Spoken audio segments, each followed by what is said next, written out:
Chicken तका मिसाल्हा कढ़ाई बनाने की तरकीब। तैयारी का मुकम्मल वक्त 15 मिनट।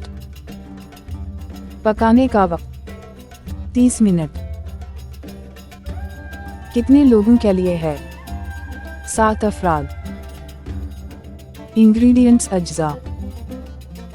चिकन 1 किलो, टिक्का मिसाल्हा 3 खाने के चम्मच तैयार शुदा, ब्राउन प्याज आधा कप, टमाटर चॉप कर लें 2 अदद, दही आधा कप, लहसुन पेस्ट 1 खाने का चम्मच, अदरक पेस्ट 1 खाने का चम्मच, हरी मिर्ची 5 से 6 अदद, नमक हस्ब जायका, तेल हस्ब ज़रूरत। स्टेप बाय स्टेप इंस्ट्रक्शंस तैयार करने की तरकीब। एक कढ़ाई में तेल गरम करके चिकन और ब्राउन प्याज डालकर भूनने के प्याज अच्छी तरह मिक्स हो जाए।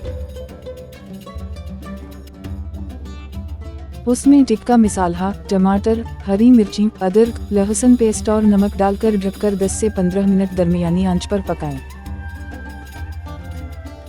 दही शामिल करके मिसाल्हा भून लें। दही का पानी खुश्क हो जाए और तेल ऊपर आ जाए तो चूल्हे से उतार लें। सर्विंग डिश में निकालकर गरम गरम पराठों के साथ शुरू करें।